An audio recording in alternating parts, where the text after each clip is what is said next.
welcome. Welcome to the space where I talk about art, beauty, personal style, and sustainable living. Today I would like to talk to you about art. Wall art, to be exact. Wall art can tremendously impact the space you live in.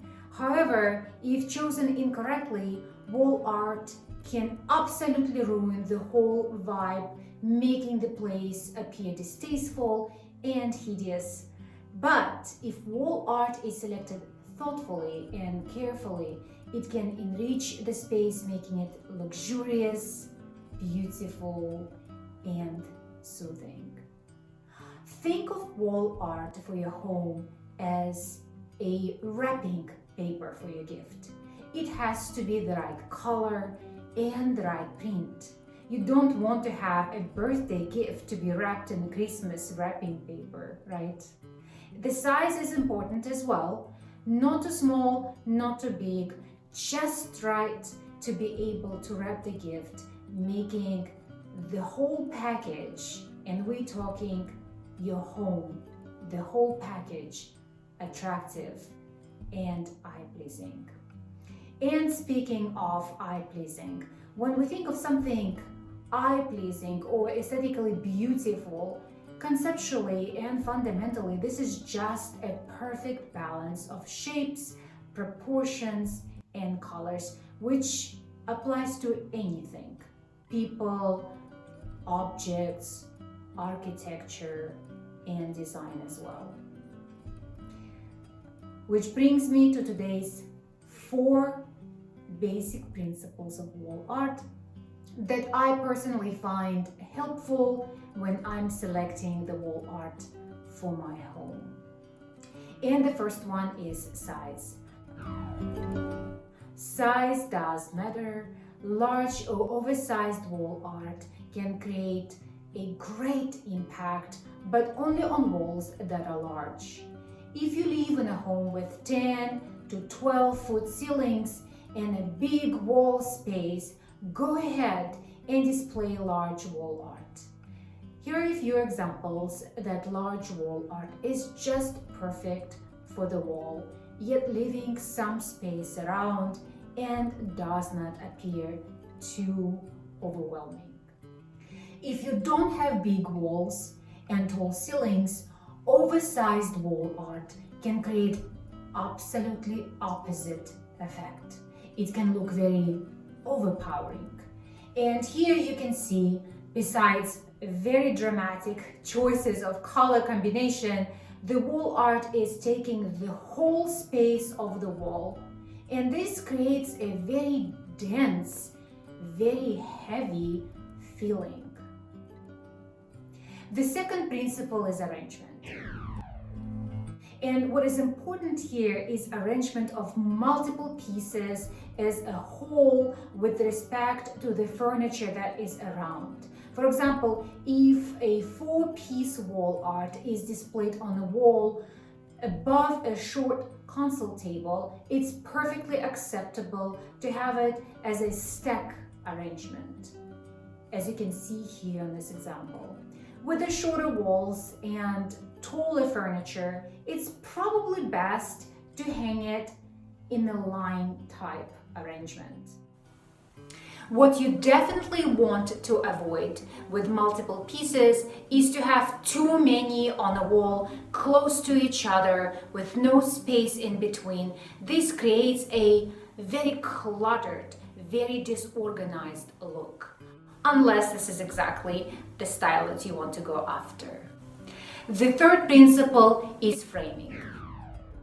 Framing wall art is a personal decision, but I believe framing wall art gives it a very polished, final look.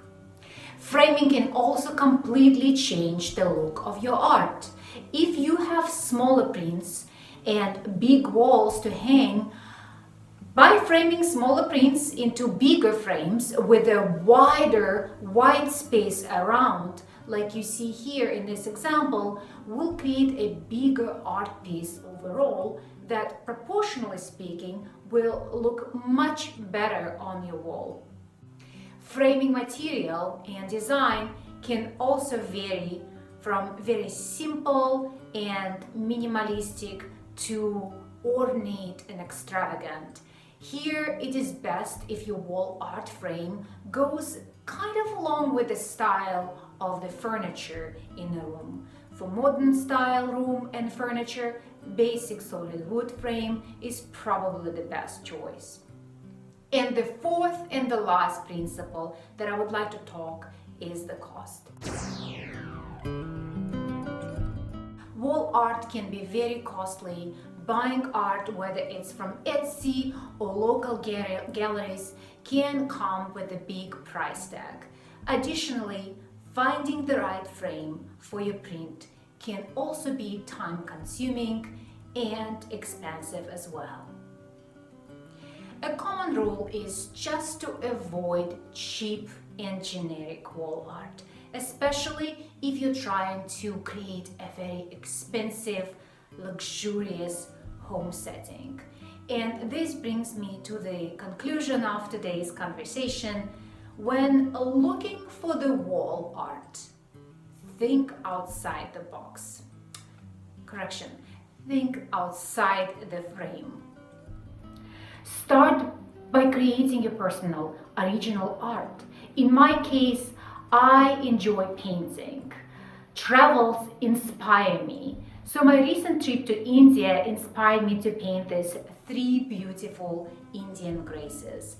Painting people can be very challenging, but geometrical shapes or abstract painting is a much easier task to do. I absolutely wanted to frame these paintings because I wanted to create a sleek and refined look. When searching for frames, local thrift shops are perfect places to start. Personally, I enjoy shopping at local Goodwill, where I can find a variety of different frames at a reasonable price.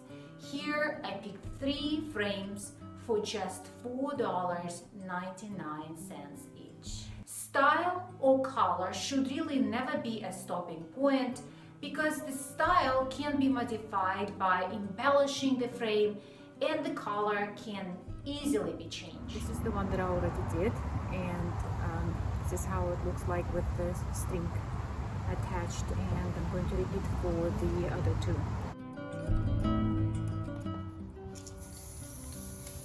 I also realized for these frames my paintings are a little bit too big, but that was not a problem for me either, and here my creativity kicked in. So what I realized, the painting does not need to be inside the frame. It simply needs to be with the frame to look beautiful and refined. And as you can see, after making some changes to the frames and creating hangers and the knobs, I was able to create this wall art that is personal, balanced, unique, and doesn't cost a fortune. It complements my office space and ties perfectly with the rest of the furniture. I hope these basic tips were beneficial to you, and with a little bit of a free time and imagination, you can create your masterful wall art for your space.